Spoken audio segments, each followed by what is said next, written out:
સંધાન all Gujarat integrated classroom. સેટેલાઇટના માધ્યમથી જોડતી કડી એટલે સંધાન.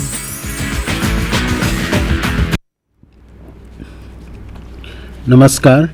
આજે યુપીએસસીની શૃંખલામાં પરીક્ષાની તૈયારી યુપીએસસીની CSE એક્ઝામિનેશન માટે સંધાન અને બૈસાગના ઉપક્રમે ચાલતા કાર્યક્રમમાં આપ સૌનો આવકાર. આજે મારી સાથે ઉષા કારડિયા, જે કડી સર્વ વિદ્યાલયમાં મમતા IAS સેન્ટરમાં વિદ્યાર્થીની છે, એ પણ ભાગ લેશે. આજનો આપણો વિષય છે ઇકોલોજી. યુપીએસસીના સિલેબસમાં હમણાંના થોડા લગભગ 2 વર્ષથી ઇકોલોજી વિષય ઉપર ભાર આપવામાં આવ્યો છે.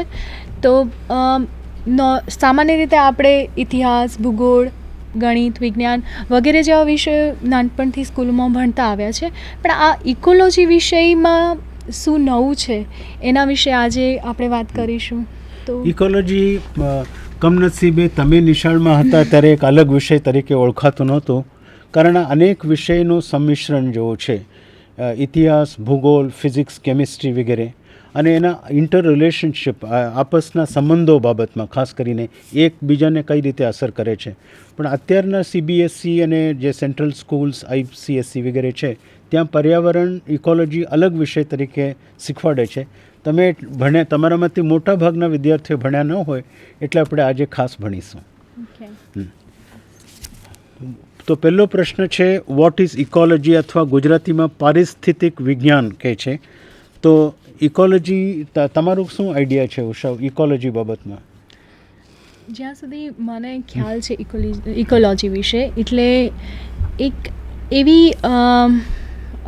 વસાહત કે જ્યાં દરેક જીવસૃષ્ટિ, જેમાં દરેક જગ્યાનું લાઈક બાયોસ્ફિયર હોય, હાઇડ્રોસ્ફિયર, જલાવરણ હોય, દરેક વાતાવરણ સાથે સજીવ સૃષ્ટિનો સહવાસ અથવા તો એની સાથે રહેવાનો. Very good. એટલે મેઇન મુખ્ય વસ્તુ તો જૈવિક હોય, જીવિત અથવા નિર્જીવ બંને બાબતો જે આ પૃથ્વી ઉપર છે, આકાશમાં, સમુદ્રમાં, એકબીજા સાથેના સંબંધો અને એના કારણે કયા અસર આપણે પામીએ છીએ તેનું આ વિષય છે.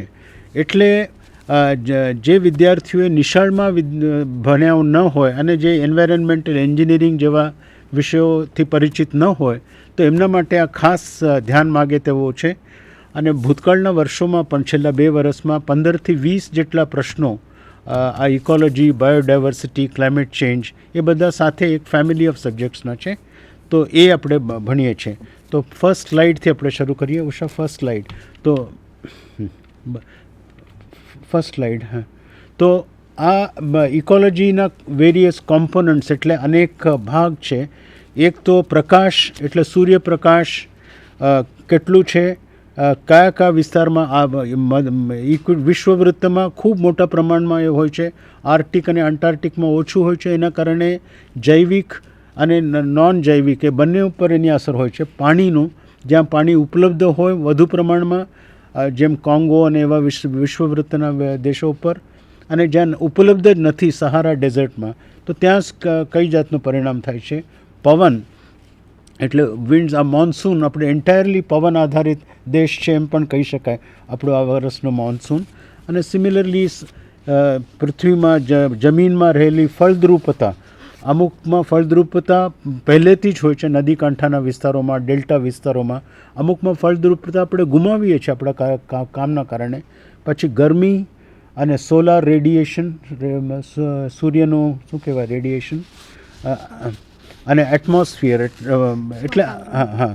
તો આટલી બાબતો આ ઇકોલોજી સાથે સંબંધ ધરાવે છે. તમે જોઈ શકો કે એમાં ઇતિહાસ, ભૂગોળ, ફિઝિક્સ બધું છે. Next slide. તો ઉષા, તમારે લિવિંગ ઓર્ગેનિઝમ્સનું પૂછ્યું છે. તો ઇકોલોજીમાં 2 બાબતો છે, જીવિત અને નિર્જીવિત. તો ઉષા, તમને એમ લાગે છે કે નિર્જીવિતનું કંઈ અસર છે જ નહીં જીવિત ઉપર?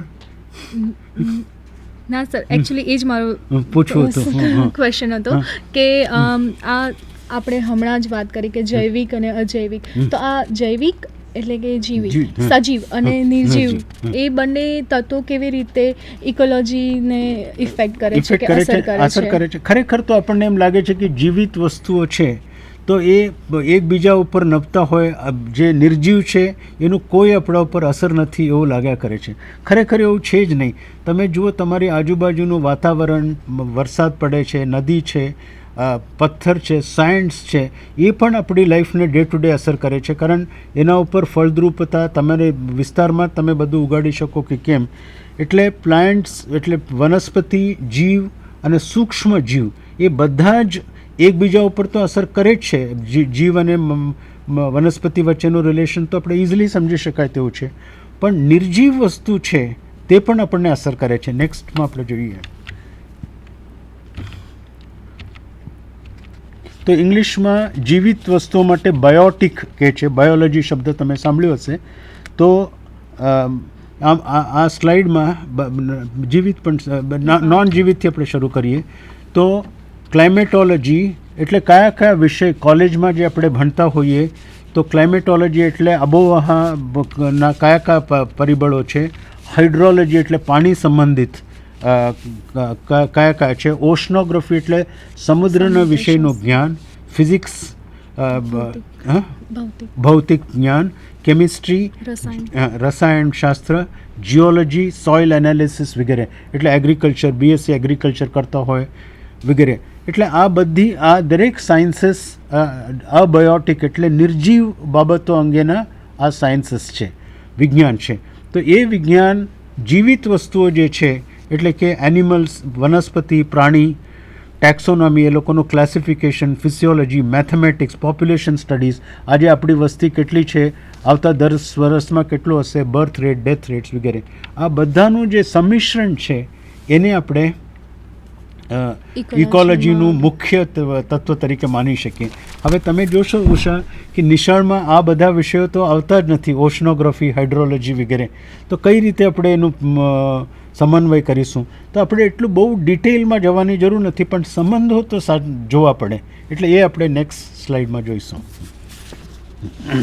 નેક્સ્ટ તો આપણે આ જે બે વસ્તુ છે કે જૈવિક જીવિત અને નિર્જીવ વસ્તુ, પહેલાં સ્લાઇડમાં તમે જોઈ શકો કે ટુંડ્રા પ્રદેશનું પિક્ચર છે. એક ડુંગર છે, બરફ છાદિત છે. સ્પ્રિંગ એટલે વસંત ઋતુ છે એટલે પાણીમાં પીગળી જશે. અને એની સામે કેરીબો, ત્યાંનું એક હરણ ટાઈપનું છે. તો એ ત્યાંના વનસ્પતિ ઉપર જીવે છે. એટલે ક્યાં કઈ ઊંચાઈ ઉપર રહે છે એ બધું જ આ ક્લાઇમેટ અને બરફ અને બધા જ ફેક્ટર્સ ઉપર અવલંબિત હોય છે. પણ એ બેને આપણે અલગ અલગ ન સમજીએ, કરીને બે ખરેખર એક જ તત્વ છે. પૃથ્વી ઉપર બન્યા ત્યારે એક જ હતા. એટલે આપણે મનુષ્ય તરીકેને અલગ વિષય તરીકે સમજીએ છીએ, જુદી વાત છે, પણ અવિભાજ્ય ભાગ છે. એને તમે હિન્દુસ્તાનમાં લાવીને ગુજરાતમાં મૂકો તો એ 2 દિવસમાં ખતમ થઈ જશે. એના માટેનું જ ખાસ એડેપ્ટેડ પ્રાણી છે. એટલે સર આપણે એવું કહી શકીએ કે દરેક પ્રાણી ઉપર એની જીવસૃષ્ટિ જે છે એના વાતાવરણનો એ કઈ જગ્યાએ રહે છે એ તમામ વસ્તુઓનો એના ઉપર અસર થાય છે. ખૂબ અસર થાય છે. માટે જીવિત અને નિર્જીવ વસ્તુઓ એક સાથે જ કામ કરે છે અને એના બે વચ્ચે બહુ નિકટના સંબંધો છે. એટલા સુધી કે અમુક જીવો પોતાના વાતાવરણમાંથી તમે કાઢી નાખો એટલે જીવી પણ ન શકે, અથવા વાતાવરણમાં મોટા ફેરફાર લાવો તો ન રહી શકે. એ પરિસ્થિતિ છે. નેક્સ્ટ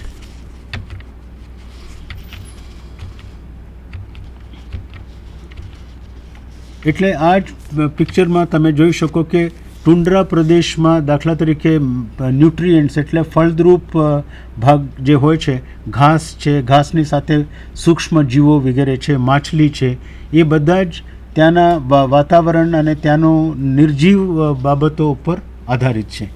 અને પ્રોડ્યુસર્સ એટલે ઉત્પાદન કરે છે. એટલે વનસ્પતિ ઘાસ ઉત્પાદન કરે છે, ઘાસ ઉપર હરણ નભે છે, હરણ ઉપર પોલાર બેર નભતું હોય છે વગેરે વગેરે. એટલે જે લાંબુ ચેઇન જે છે લિવિંગ અને નોન લિવિંગ વચ્ચેનું, એ ઇકોલોજીનું સેન્ટ્રલ પોર્શન છે. નેક્સ્ટ એ જ આપણે જોયું કે કન્ઝ્યુમર તરીકે ને ડીકમ્પોઝર્સ તરીકે.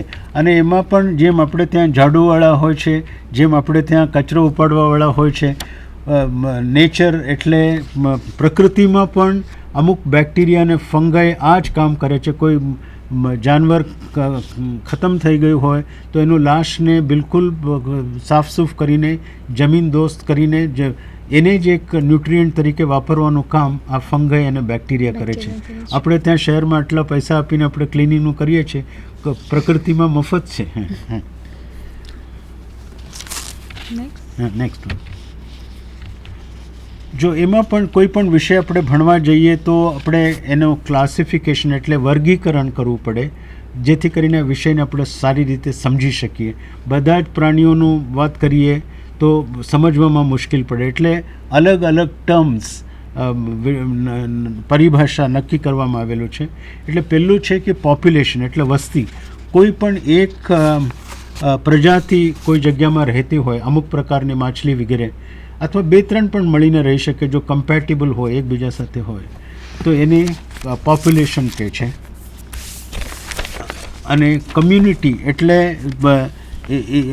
એક જ નાના વિસ્તારમાં જે વિસ્તારને આપણે ઓળખી શકીએ ત્યાં જો રહેતા હોય એ જેને સમુદાય આપણે કહી શકીએ. સમુદાયનો દાખલો પણ આપણે મેળવીશું. અને હેબિટેટ એટલે જે વિસ્તારમાં ફિઝિકલ લોકેશન જ્યાં સ્થિર હોય તો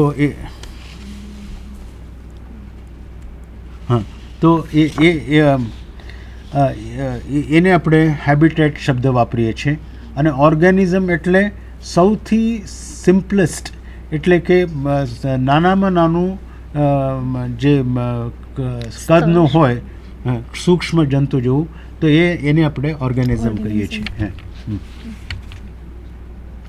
તો આ કમ્યુનિટીનો દાખલો છે, તમે જોઈ શકો પિક્ચરમાં કે એક. અને સ્પીશીસ એટલે પ્રજાતિ. દરેક જાનવરોમાં, પક્ષીઓમાં પણ અનેક પ્રજાતિઓ હોય છે. નેક્સ્ટ તો આ પ્રજાતિ છે એક પ્રકારનું આ ફ્લેમિંગોસ શું કહે છે ગુજરાતીમાં? ફ્લેમિંગોસ કહીએ છીએ.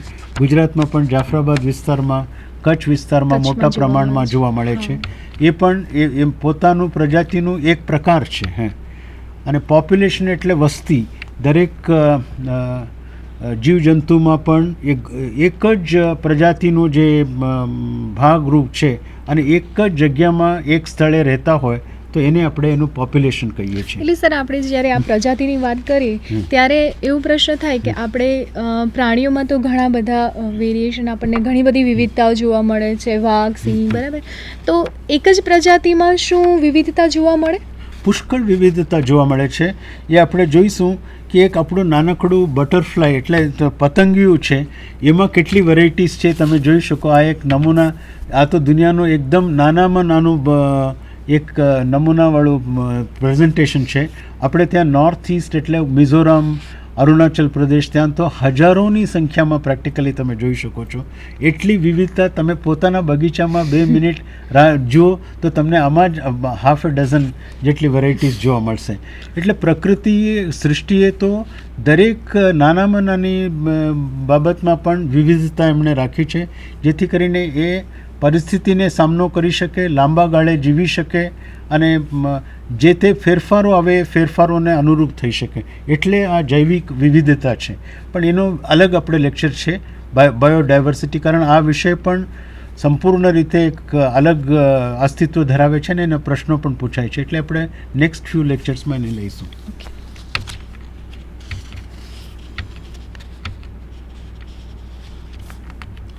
પેલું જ હેબિટેટ એક રાખીએ તો પૂછો, કંઈક પૂછવું હોય તો. જો દરેક જીવને રહેવા માટે અમુક સ્થળ, અમુક પ્રકારનું વાતાવરણ જોઈતું હોય છે. આપણે જમીન ઉપર રહીએ છીએ, પાણીમાં સાધારણતઃ રહેતા નથી, પણ માછલી અને અનેક જીવજંતુઓ માત્ર પાણીમાં રહે છે. અમુક પાણીમાં પણ રહે, જમીનમાં પણ રહે. મગર છે, અમુક frogs, various varieties of frogs, amphibian જેને કહી શકાય. તો દરેકનું વાતાવરણ એક અલગ, એમનો ખોરાક, એમનું રહેવા માટેની સગવડ, એ બધું જ એના ઉપર છે. અને પાણીમાં રહે છે, ફક્ત પાણી નહીં પણ ક્ષાર પણ કેટલું છે, સમુદ્રમાં રહે છે કે નદીમાં. અમુક સમુદ્ર અને નદી વચ્ચેનું જે નદી મુખ જેને કહેવાય છે એસ્ટોરીઝ, ત્યાં રહેતા હોય છે. એટલે આટલી નાનામાં નાની બાબત પણ ધ્યાનમાં લેવું પડે છે આ પર્યાવરણને પોતાનું વિકાસ માટે ના પરિબળોમાં. એટલે પર્યાવરણના દરેક તબક્કે આપણે જોઈએ તો દરેક જગ્યાએ એક નવી જીવસૃષ્ટિ આપણને જોવા મળશે અને એક અથવા તો એક્ઝિસ્ટિંગ જીવસૃષ્ટિ પોતે એડેપ્ટ કરીને રહી શકે છે. હવે એમાં પણ અનેક કેટેગરીઝ છે. ઓટોટ્રોપ્સ કરીને ઓર્ગેનિઝમ્સ, એ પોતે પોતાની મેળે પોતાનો ખોરાક તૈયાર કરી શકે એવા સૌથી પ્રાઇમરી એટલે પ્રાથમિક જેને કહી શકાય.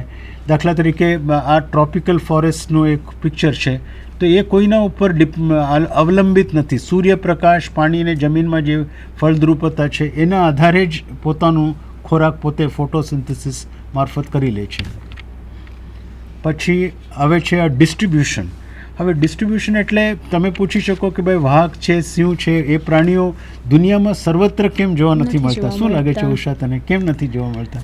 આનું કદાચ મુખ્ય કારણ એવું હોઈ શકે કે દરેક પ્રજાતિ છે એને જુદી જુદી જગ્યાએ જુદી જુદી રીતે રહેવાની આદત મે બી હોઈ શકે, અથવા તો એના વાતાવરણ સાથે એવી રીતે સંકળાયેલા હોય તો બીજી જગ્યાએ ન પણ જીવી શકે.